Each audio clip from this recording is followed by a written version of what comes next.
Okay. Hi. Hi, how are you? Good. How are you? I'm doing great, I think. Okay, awesome. That's perfect. Perfect place to start. Well, I want to say super thank you for coming here and talking to me and us. And just in case you know, because I'm sure you're doing a bunch of interviews right now for your new book, and you might not know exactly where you are right now. This is Death Valley Girls podcast. We're a band, and yeah, we just interview heroes about the mysteries of the universe. And I got your book in the I got it on my phone, super small, and I read it, and I was like, it's so hard for me to read, but I was like, this it's just so beautiful, so powerful, totally awesome, and like I really think exactly gonna hit right where it needs to hit for so many people. So thank you for that. Thank you so much for having me. You're already gonna make me cry like the first 30 seconds I'm sitting here. I'm like, um, No, I need to send you a real physical copy because I feel like the PDF doesn't do it justice. And like when you hold it and see the colors and like everything is just so vibrant and it really feels like a piece of my brain is like yeah, spilled out on all the pages. And I guess like one of the things that really excites me about this book is that I designed every page that's on it. So everything that you so cool. see, the artwork, I worked with my friend Paulette. So like a lot of the collage imagery was going to be tarot deck. Oh, cool.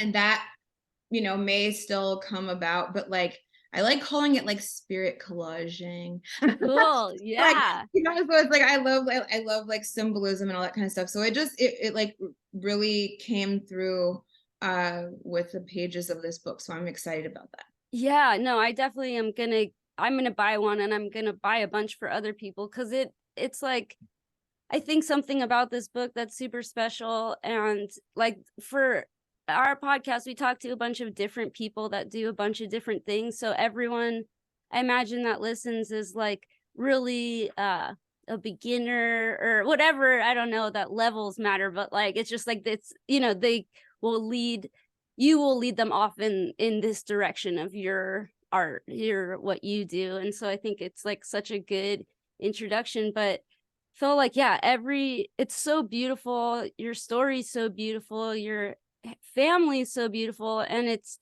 I think it's a really good reminder that right now is such a cool time, because at probably no other time could this exact story and book with your art and these photos of your family, all this stuff, be made, and distributed to people that need it. And I really felt that. Like I feel like people are really, negative, as they should be in a lot of ways, but there's these little things every now and again that like fill you with like hope. And I really feel like your book really did that. It's so cool. You're um seriously like I'm going to cry because this is such a vulnerable time for me in my life. And it's like, I mean, I'm sure there's some people who may be familiar with my work and maybe not. And if you're not, thank you for listening. But like, I do not post photos of myself. I've never wanted to become like this persona or like character of myself where it's like yeah. I'm a spiritual guru, like I'm the Hoodwitch, you know what I mean, where it's like let Yeah. me tell you about magic in my life. And I think we've seen this like huge influx of like influencer guru self-help coach bullshit, and you're like, what the fuck is this, and Yeah. who are you, and like why do you feel like you're qualified to tell me these things? So like I really struggled, with that, where I was just kind of like, I don't know if I should let, how much of myself do I really want to put into this, or do I hold back? Do I tell everything? Do I tell all of my story? Do I leave out a lot? But eventually I think um it was important for me to show up, for one, for myself, and for two, for the women in my family, and three, it's like just having that visibility for like women of color and Black women and Mexican women. Like that's my lineage. So it's like showing up for them and other young practitioners who don't necessarily have people that look like them. You know what I mean? Like that have these opportunities. So it's like I had to really step out of my comfort zone and really like own it and be like, you fucking did this, you created this. Own it. And don't be scared of that and stand in your power and do that unapologetically. That's so cool. That gives me chills because I feel like there is that part, yeah, of wanting to share your story kind of separate from yourself, like wanting, or at least for me, like I want young people and I want different people and I want people that haven't had their voice heard or haven't, seen people look like them. I want them to hear the story, but I don't want to be personally attached to it. So I think it's just like really cool. And can you like, and yeah, you talk a lot about like, I just think it's funny. You talk a lot about stepping in your power. And this must have been kind of like the biggest magic spell of all, like, is just choosing to do it. Can you talk about that? Sure. So definitely stepping into your power and owning it is an ongoing journey. And I think, as you were saying, like an ongoing spell, you know, Yeah. Yeah. you see the most like mediocre people in life and they're like so confident and just like go out and they're like, and I read something recently and it really stuck with me where it was just like there's someone who is less qualified doing like living your dream because like they don't care, and it's like you're the one who's kind of like sitting back like I don't, so it's like you might as well just do it and like you know Yeah. do what you want to do. And like and so like for me, I think this project came about, obviously like writing this book came about during a really uncertain time. It was right before the pandemic, the lockdown. So Yeah. there was a lot of uncertainty and fear, you know what I mean? Like we had no idea what was going on, Yeah. was Yeah. happening. And so what was really fucking sad for me, it was like during that time I was looking at getting evicted from my apartment that I had lived in for like 10 years.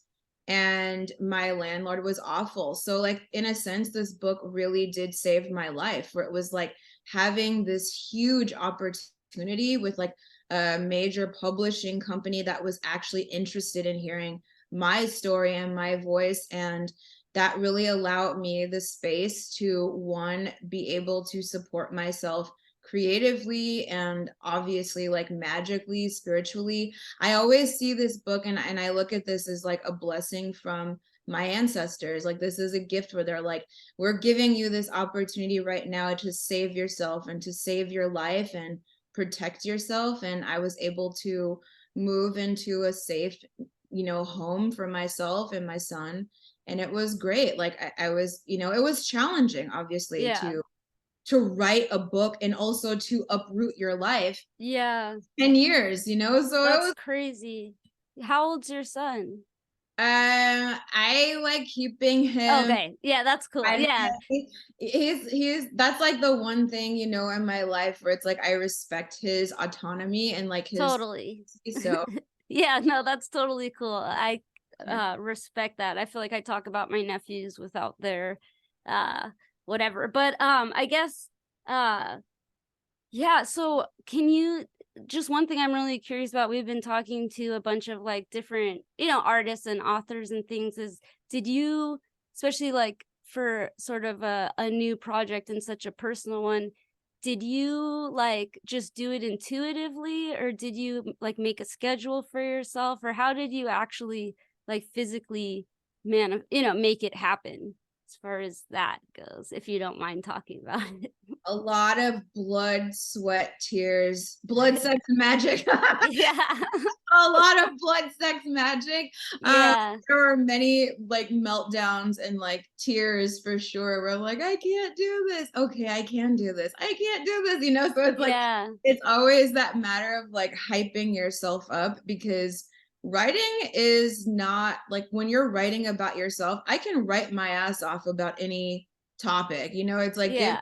something to write about and I love it. It's like, oh, but then when you're like writing about yourself, that's really fucking hard. And like anyone who says it isn't, they're like a liar. And I'm so it's like talking about your life story and like writing about your magical practice and spiritual practice. There's so much to take into consideration. So did I have a schedule? Not really. I tried to have one. I like would turn off my phone and like not look at certain things because I didn't want to be like influenced in my writing by it. I would set the tone with like, you know, different color lighting. That definitely helped. I will say that. Like I'd That's listen cool. to like mantras. I love listening to Kali mantras. Like, yeah, like I really love having like red lights or like pink lights or, you know, just different colors for Yeah. inspiration and cleaning up my desk. So like writing rituals like cleaning my desk or saying like just really affirming to myself. I printed out a bunch of like symbols. Like I had like Toth. He really helped me on this journey. Who else? Obviously like my grandmother. So like just having rituals like that, we're just praying, like sitting to myself and just being, we can do this. Like we're gonna do this. We're gonna light a candle. We're gonna cleanse the space. We're gonna take our shoes, you know, I just and just let it come out. Like don't have an expectation of what is going to be on that page, but just let it come out. Don't, Yeah. you know, there was, so I think that was kind of like the only thing that, you know, was a little bit hard, but it's like getting yourself into the ritual while you're living everyday life. So it's like I'm still a parent and have a child who needs help with schoolwork and, you know, Yeah. having a partner, having a relationship, having, you know, it's like the mundane plus the magical. You have to Yeah. find some balance there because writing is not, it's not easy. Like you're in a very liminal space and you have to be in that zone where you're like not worried about what's happening outside. Yeah, well, that's so cool. I always have to ask because we do all of our stuff just from channeling, so I can't Mhm. like really. I feel like I don't do any work because it's just happens when we do it, you know. So it's like I'm always like, how do these people do this? You know, these huge things and start it and do it in the middle and then at the end and being in a band, there's like other people in the room. You can't like, Exactly. You guys so like bounce ideas off of each yeah, other, or like you like, oh yeah, like I had this dream and like this happened and we're gonna put it into, you know. But for me, like with writing it, it didn't happen in like any type of like linear like space, like like space, right? So it's like yeah, for me, there would be days where I'm like, I would receive a message in a dream, or like I did think of something where I'm like, oh, this could be cool, or like these words came to me, like I have a prayer to Santa Muerte, which came to me in a vision, like a dream. yeah, And even with like my prayer to the ancestors, that was a dream. What else? Like, I mean, just certain things that I've written are dreams and yeah. come to me in dreams or just thoughts that I have, or exactly like, you know, allowing it to channel. So just feeling like a conduit, letting certain things free form writing, and then I'll look at it and I'll edit it and then I'll just leave it alone. That's so cool. And yeah, I guess for do you do anything before you I mean I guess having a bunch of people you live with might be hard, but do you do anything to like provoke your dreams intentionally, or do you just let them like fly and see what happens? Just because I've been trying to really use like my time in my dreams as like a like a playground for making stuff and like just seeing what's in there. And I'm just curious. Well, I feel like I'm a pretty like lucid dreamer. I do not like melatonin. That Okay. shit fucking scary. I don't Yeah. care. Like melatonin does not work with my body chemistry. Okay. Like I've had like the freakiest, but like not good freaky. It's always like terrorizing dreams, but like uh, I don't know, you know, honestly, like it just depends. Like it is Yeah. I don't really do too much in terms of like dream like preparing for dream work. Yeah. I am just a pretty like heavy sleeper anyway, but That's like so I cool. do love like I do like, this is gonna be so funny, but I love sleepy bear tea. What's that? It's a It's like a tea? little, it's like a tea. You can just get like any like grocery store, and I think it's maybe like celestial like seasoning. It's like Oh, it's so okay. it's not like any, it's not like witchy. I mean, I think it is because it's very Yeah. comforting to me, but it's like a tea that I've been drinking since I was like 6 years old, and it Oh, has a little wow. sleepy bear on the cover, and he's wearing like a little nightcap. Aw, that's so cute. He has like the most relaxing vibe on the cover Yeah, of the tea box, so I drink that every night. Like, that's so cool. That's awesome. And yeah, that so that I wrote down a bunch of notes, but that's something that I guess relates as you said, like magic doesn't always have to be some big elaborate ritual. Sometimes magic is as simple as lighting a candle.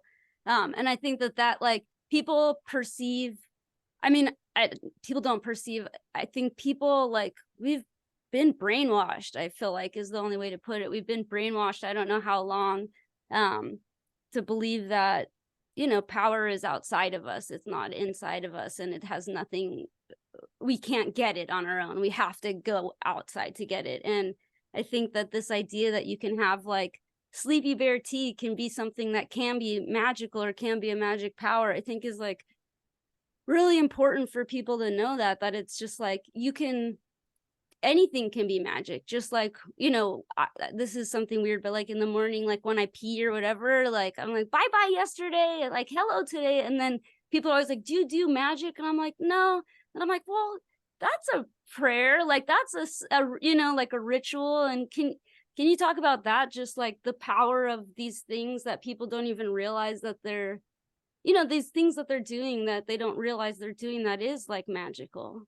absolutely. So it's funny that you should say that because I feel like one of my first altars was just like my bedroom dresser. Like my mother's vanity table was one of my favorite altars, and like just a beauty, like beauty rituals, like sitting in front of a mirror and like adorning yourself and like perfumes or fragrances. So it's like the most mundane things in your life, if it's feeling empowering to you, like doing your hair or like doing your makeup when you're listening to music, or you get out of the shower and you're putting on like your oils or your lotions or whatever you're doing, to that's a form of glamour magic. That's a form of beauty, and you know what I mean? So I love that.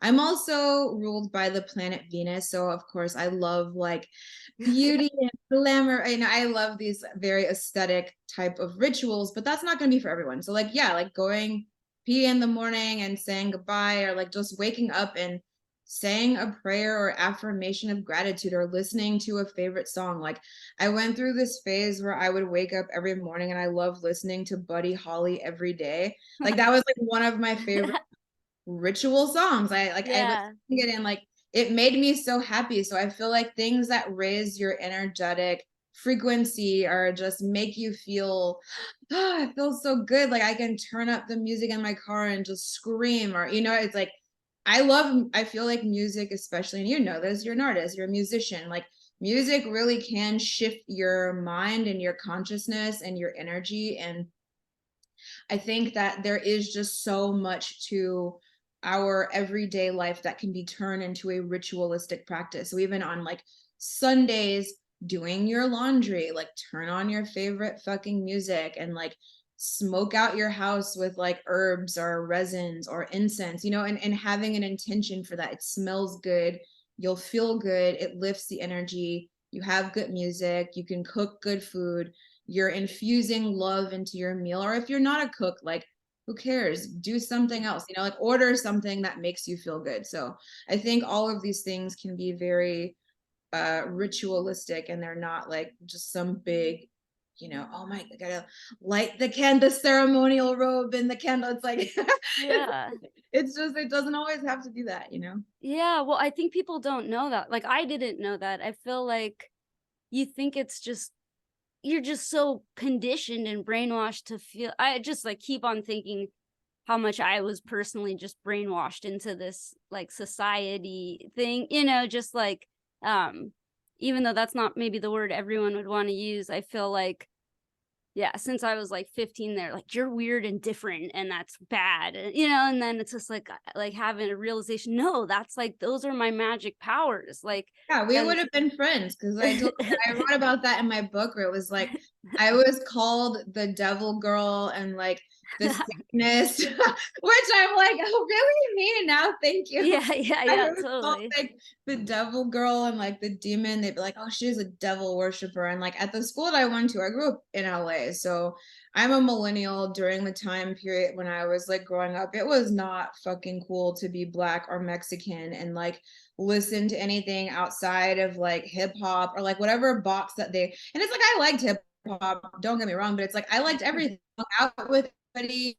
I was cool with, I was doing my own thing. I liked dyeing my hair. I had piercings. I had, I could hang out and kind of like bounce around and shapeshift at Yeah. any, I got along with pretty much a lot of people, but I felt very obvious, like misunderstood. And I do think that people tend to like make fun of or mock things that like they don't understand or like that go against like the narrative of like what you're supposed to be based off of like what you look like. And I think that's where I wrote in my book where it was like Black Magic Woman, I was talking about how I always as a little kid like I loved like villains and I loved like I liked in the Little Mermaid where it's like I loved that like Ariel like sold her voice to like the sea witch and like Yeah. it's like just like things like that. So I've always loved like wild women and like the demonic feminine, and I love like the bad girls and like the sluts. And, it's like I always Yeah. like that in movies. It's like I always loved.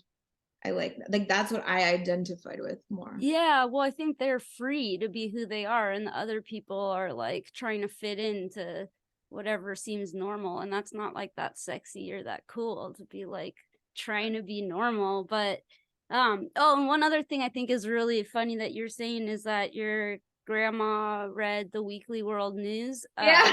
which we had the I guess the publisher, he was on the podcast before, and I think that that's really funny because my story was like we weren't even allowed to like look at that in the supermarket. It was like, don't look at that. That's not real. And it's like, well, it's That's how not. I learned how to read when I was like, Yeah, my grandma taught me how to read with that when I was 4. that's so cool. Yeah. Can you, I guess another thing that's just super cool about your book and about you is that like, there's, this total dichotomy that is happening between like this sort of old way and hopefully the new way. And it feels to me like things are changing, slowly, but seems like they are. But it's you have a relationship with your, grandparents and family. And I think a lot of people don't because their families are so out of touch. And I guess like, can you talk about what that feels like to have like that be part of your body and your heart and your blood and your soul? Well, it was a journey getting there because Okay. I said, like, growing up, I was the fucking weirdo. Like, Yeah, okay. like, I'm still the weirdo, but now it's just that, like, I'm successful. So it's like, now they're like, oh, okay, we get it, I guess. Like, this is what she does. And like, Yeah. it's fine. But my grandmothers both have passed away now. But I'm prior to sorry. them passing away, that's okay. They're always with me. But like, Yeah. prior to them, like my grandma Sylvia, she'd always be like, Mija, like, why do you have so many tattoos? Like, like she didn't really understand why I had a lot of tattoos. And but my like my grandma Althea, my grandmama, like I love her. She was like the sweetie. Like she kind of, she accepted me. She never criticized how I look or she never criticized how I dress, and she accepted me. And I Yeah. love that about her so much. She's just a sweet, like Southern granny, make you Yeah.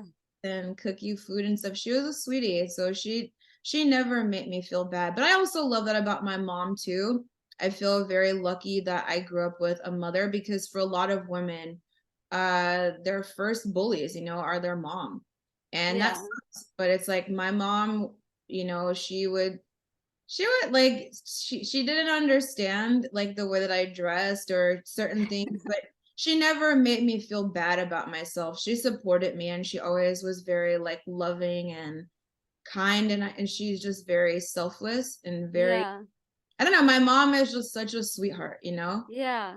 But I think that the relationship, like my dad really is the one who just did not understand shit, and like he, even had to he even, eventually came around because now he's on his spiritual journey. Like he remarried a woman who's like super into like crystals and like meditation and vipassana and all these things. So I do think that he had his own awakening, and he's become a very, he's left the idea of like patriarchal religion and Christianity. Like he's very spiritual now. So Yeah. I'm very proud of him to see how he's evolved and his consciousness and how he evolved, and so Yeah. yeah, my family, there is some people who are very religious still, and they don't understand me. I had Yeah. an recently, like when my book, I told her I was writing a book, and she started crying, and she's like, you need to give your life to Jesus and come back over to Jesus. And I'm just like, girl, bye. Yeah.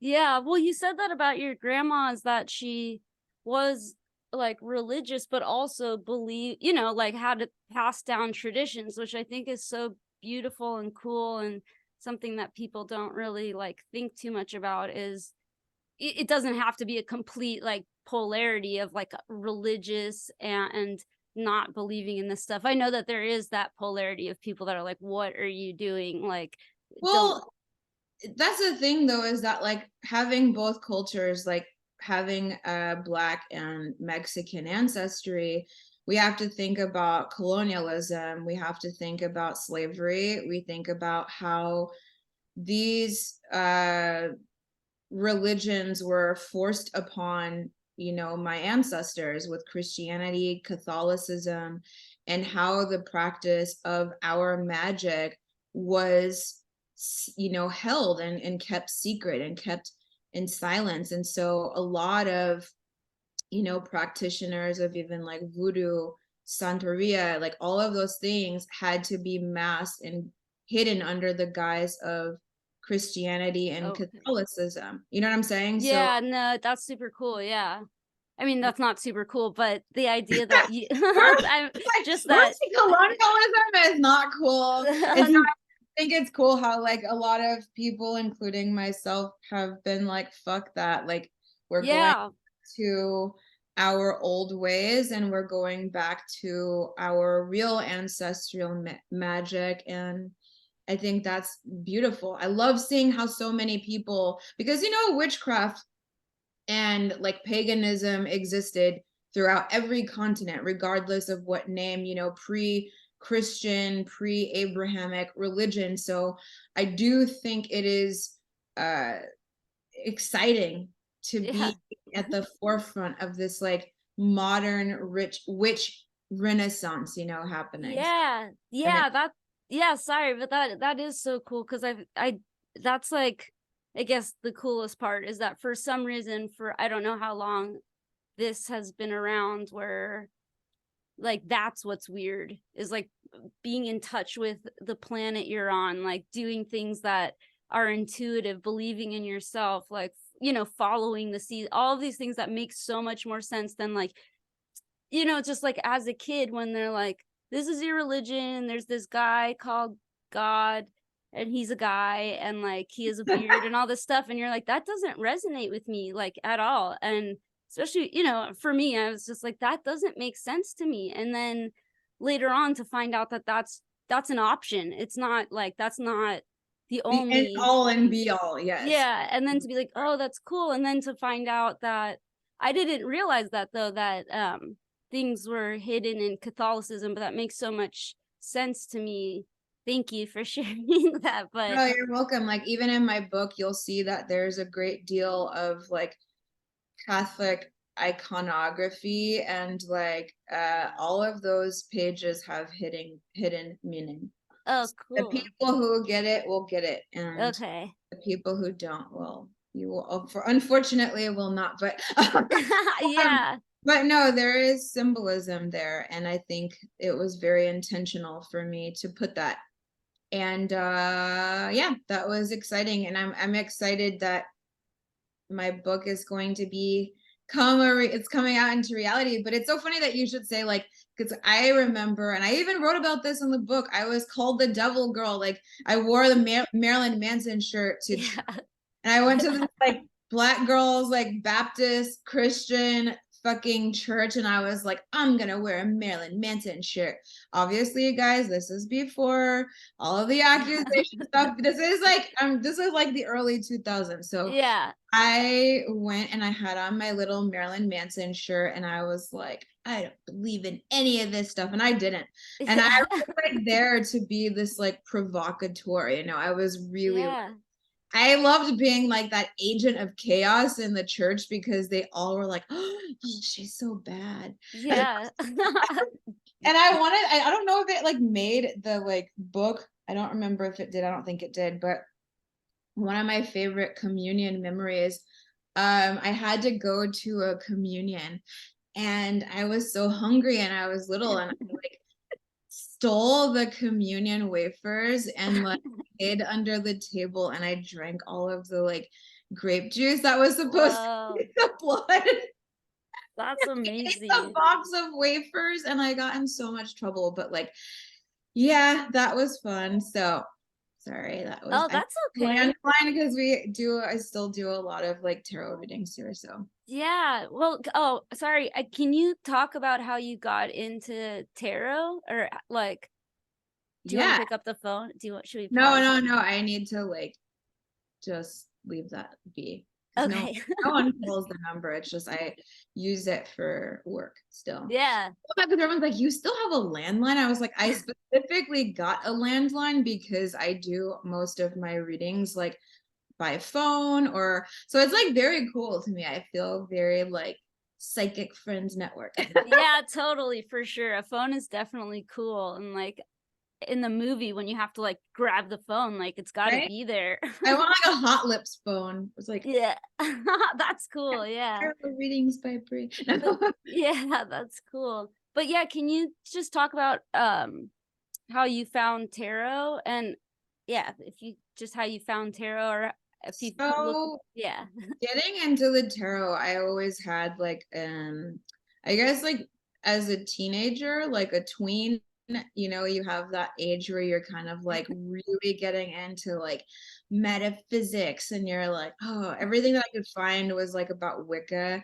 So I just like loved tarot. I love the imagery and like the symbolism, and just practice on like my friends, and that was kind of it, it just Yeah. kind of opened up a new world. And I also laughed because I was like, the movie The Craft, obviously, Yeah. for like millennial girls, was just like, I'm gonna be a teen witch, and so it's Totally. so funny because I'm like friends with Rachel True, and I loved seeing her when I was a kid, like watching and seeing a black teenage witch. I was like, oh my God, like that was the representation. That was Yeah.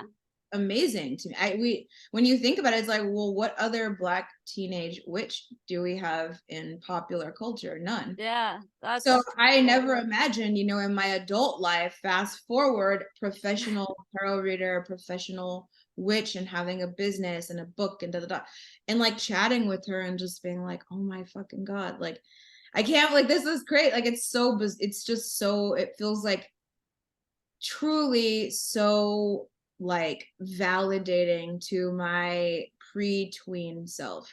Yeah, for sure. And that's so important. And that's what your book is going to do too, There's going to be so many people and oh, not to get away from that, but there was one thing you put in here that like has been in your book that has been like my just like biggest thing that I'm trying to do for myself, which is that like no, and like boundaries, like how that is like Can you talk about no and boundaries and how you figured that out? And I guess you said it's protective magic. Every no is a spell cast to protect you from unnecessary bullshit.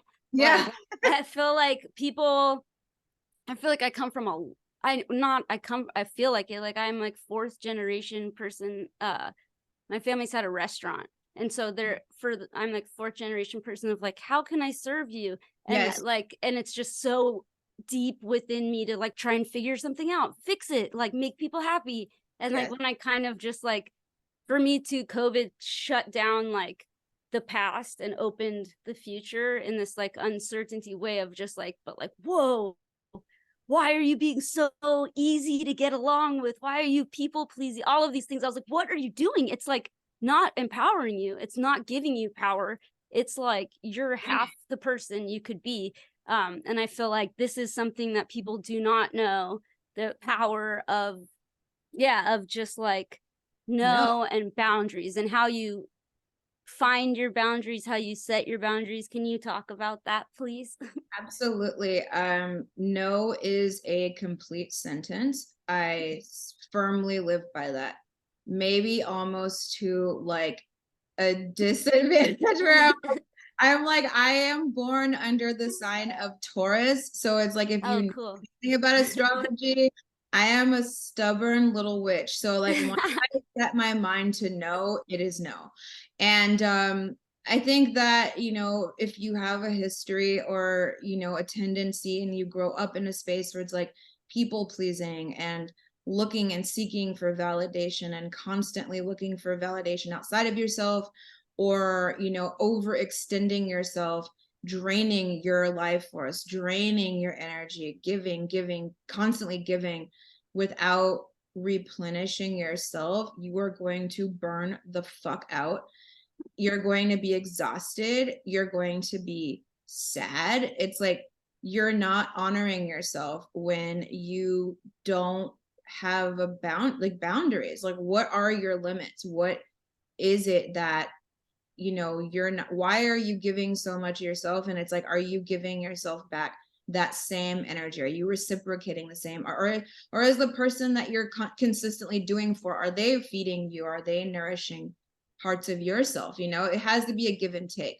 So I think for me, going through a history of relationships, like toxic as fuck relationships, or business, you know, relationships, and learning, because not all the time, you know, when people think about like boundaries and like toxic relationships, it's not always like romantic. It can be like friendships, it could be family, it could be Yeah. your work relationships, you know what I mean? So I think it's important that like if you're not feeling good about yourself when you're extending yourself beyond what you're able to, you're doing a disservice to yourself. It's not like like, yes, you can be helping someone, but it's like, help yourself first, you know? And as cliche as it sounds, like it's like on the fucking airplane, you know, where you're like, put your mask on first before you start helping other people.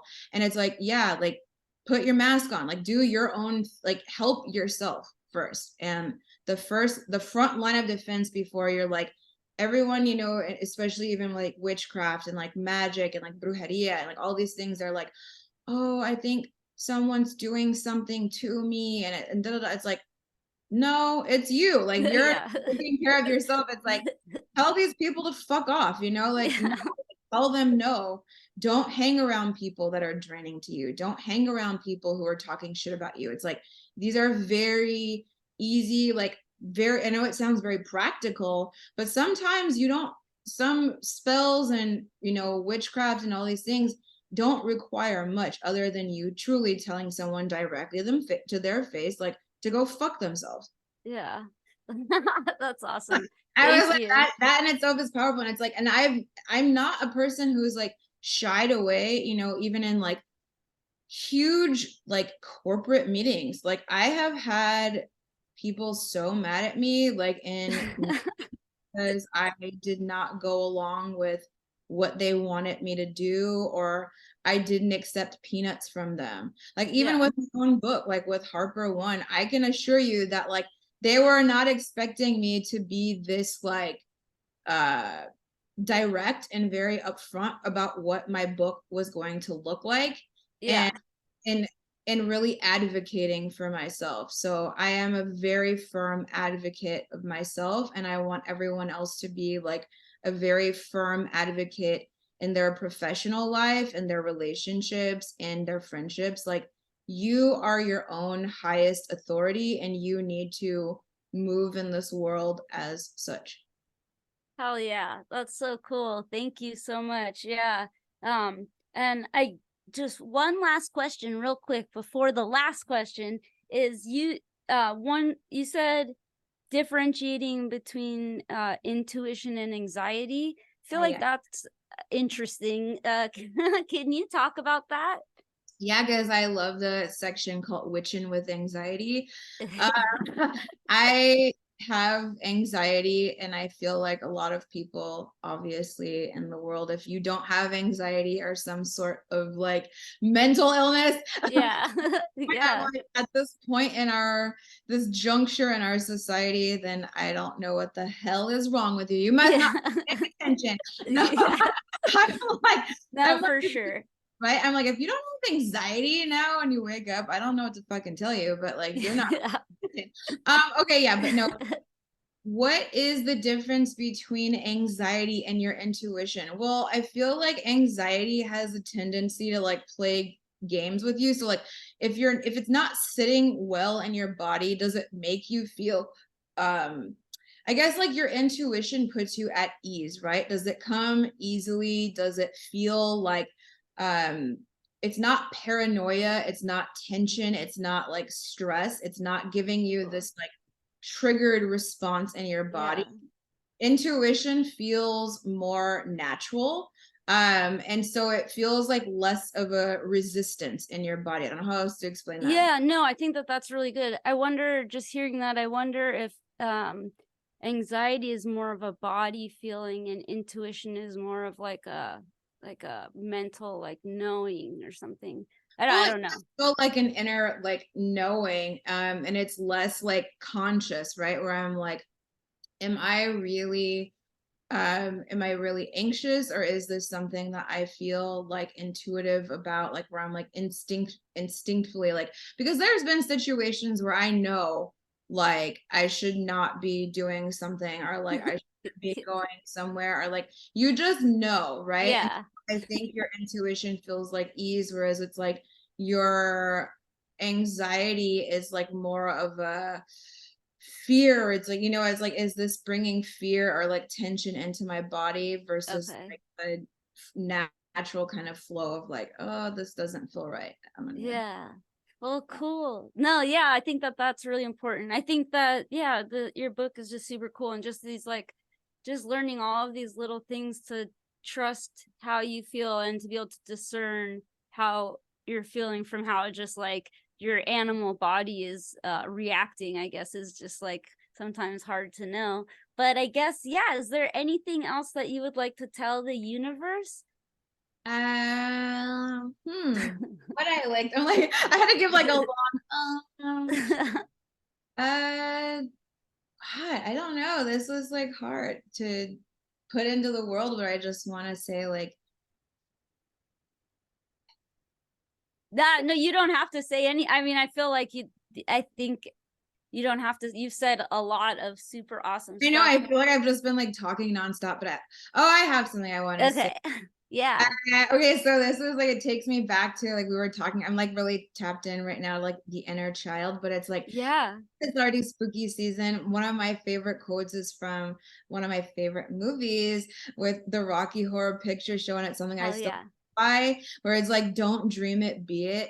I want to send off that into the world, where it's like, don't dream it, be it, because I never imagined in my like little kid vessel, my little child life, that I would be a published author and Yeah. writing about my weirdness and my magic and how to empower other people who maybe don't feel seen or like valid, and know that like your uniqueness is always going to flourish and shine, and that's what's going to set you apart from the losers. So just embrace your fucking weirdness and embrace learning and knowledge and magic and create and destroy. Hell yeah, that's awesome. Well, thank you so much for coming here. It was super good to meet you, and I hope to talk to you again soon. Of course, this was really fun, and thank you for having me. Okay, bye. um, oh, hi. Hey. Thank you so much. That was so awesome. I feel like, yeah, that just really, I'm sorry if I just said it too many times, but I really like your book, and I really feel like I could have talked to you forever, but like I feel like there was so much, it's like Halloween, all this Talk stuff. forever. Where are you? Are you in LA? Yeah. Yeah. Yay, I'm gonna be there in November. I'm gonna bring you a book. I'm gonna be at the Philosophical Research Library. No way. Okay. Are you gonna do like a book signing there? Yep, I'm gonna be there. Okay. I'm gonna be there on November 12th, and Okay. I definitely want to see you there. We get back from tour on the 12th, so I will definitely see you. But I do Oh no, want it's gonna be on the 14th. My bad. I fly into LA on the 12th. The event is on the 14th, and I leave on the 15th. Okay, cool. Well, we will be here. One thing I wanted to ask you, and I didn't want to like ask you on here, but we're going on tour in Mexico on Thursday, and I guess I just don't know if you know, like, have anything that you think. I think we're gonna try and go to the pyramids when we're like in Mexico City. It's so funny because I'm planning a trip to Oaxaca, and No way. yeah, I'm gonna be there in October next year. Oh, cool. That's awesome. Are you in Mexico City? We're going to like Mexico City, Guadalajara, and like 2 other places I've never heard of, but we're gonna be there for like 10 days, and I'm just like, I don't know. I can DM you some places that I feel like you should definitely go. Yeah. You Please. should definitely go to the witch market. And I'm like, while you're there, I'm gonna have to like place an order with you. I'm like, yeah. Oh, you. Do it for sure. No, for real. I can grab you anything for real, because it's like I feel like it's gonna be a cool time there. Like I didn't talk about this, but yeah, like the whole difference of how here we view death, and there I feel like I'm about to learn so much, because I'm trying to change my mind about the cycle and everything. All right, I got my Santa Muerte on, and I saw you had you. I was like, hell yeah. Yeah. Yeah, cool. If you do want me to grab you anything, our label is in Seattle, and we send stuff back and forth all the time. So well, I'm gonna see you in November. So yeah, cool, for sure. Well, thank you so much. I'll send. Also, your publicist is really good, just so you know. It's like, really, she was like driving me nuts, so I'm like, oh really?